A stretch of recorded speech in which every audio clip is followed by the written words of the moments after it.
Imagine waking up tomorrow and realizing something is wrong. Not with you, with everyone else. You look outside, the sky is blue, the grass is green, the traffic light switches from red to green. Normal, right? But your friend calls you, panicking. The sky changed color again, he says. It keeps flickering between shades I can't even name. You pause. What do you mean you can't name them? I see something, but I don't know what it is. There's no word for it. And that's when it hits you. You are the only human being on Earth who can see colors. Everyone else sees shapes, light, and shadows. A world of gray, white, and black, with strange variations they can't describe, can't name, and can't understand. You can see a sunset burning orange and pink. You can see the blue of the ocean. You can see the red of blood. Now here's the question that should keep you up at night. Would this make you the most powerful person alive or the most dangerous? Let's set the scene. It's a world identical to ours, same technology, same cities, same people. But somewhere in human evolution, color vision never fully developed. People can detect light and shape.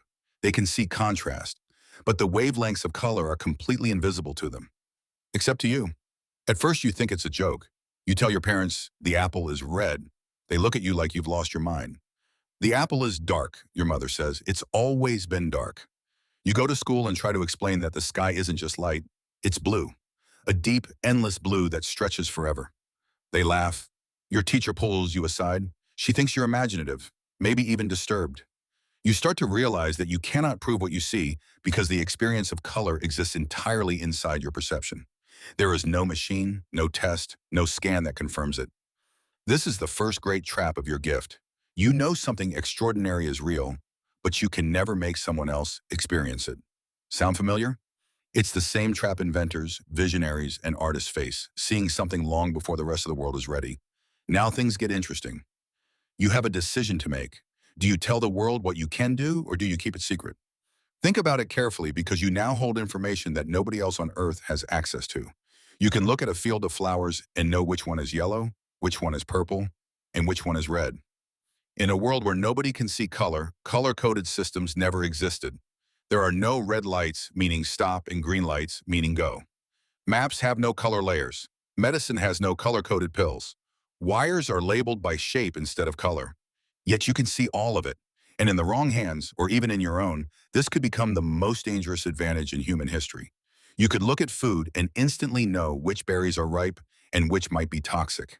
You could look at someone's skin and notice redness, pallor, or the yellow tint of jaundice long before a doctor could.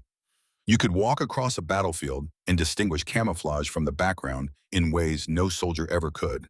You could forge documents, replicate designs, and alter patterns without anyone noticing because they literally cannot see the difference.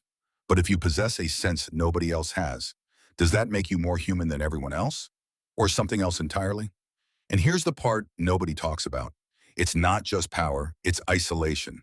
You've carried this secret your entire life, and the bigger a secret becomes, the heavier it feels. You fall in love and want to tell the person you love, your eyes are brown and they're the most beautiful shade I've ever seen. But they don't know what brown means. They've never seen brown. To them, their eyes are simply eyes. You tried describing a sunset, you talk about orange, pink, and purple streaking across the sky.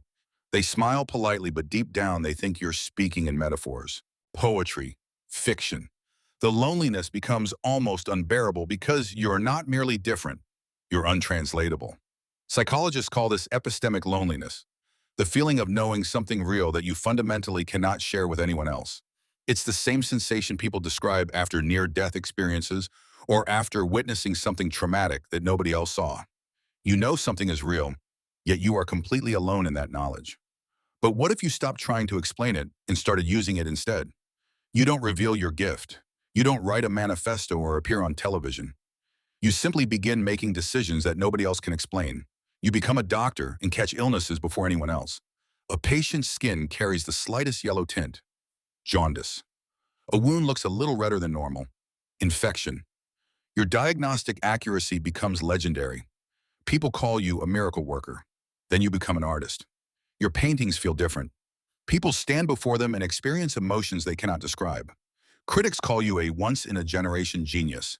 You move into finance and notice patterns in charts and data visualizations that others literally cannot see. You make decisions that appear irrational until they make fortunes. You're not cheating. You're not lying. You're simply using a sense that nobody else possesses. And wherever you go, the same question follows you. Is it fair to compete when you have a sense others don't? Now let's flip everything upside down because maybe the story isn't as fictional as it sounds. Right now, there are people walking around with abilities the rest of us simply don't have. Some people possess perfect pitch and can identify musical notes instantly without reference. To most of us, that seems like magic. To them, it's normal. Some people have tetrachromacy, a rare genetic mutation that gives them 4 types of color receptors instead of 3. They may see up to 100 million colors, while the average person sees around 1 million. They walk through a world painted in shades and variations the rest of us cannot even imagine. Others possess extraordinary emotional perception. They can read a room, understand expressions, and sense subtle social dynamics with uncanny accuracy. The truth is that we're all living in slightly different sensory worlds. The people who thrive aren't necessarily the smartest or the luckiest. They're the ones who discover what they uniquely perceive and then build their lives around it. Your color vision was always a metaphor. The real question was never what you would do if you could see colors. The real question is this: what can you already see that the people around you can't? What unique pattern, opportunity, talent, or perspective have you noticed that others overlook? If you could see something no one else could see, what would it be? Drop it in the comments. And if this video changed the way you think about perception, share it with someone who needs to hear it, because chances are they're sitting on a gift they haven't recognized yet. I'll see you in the next one.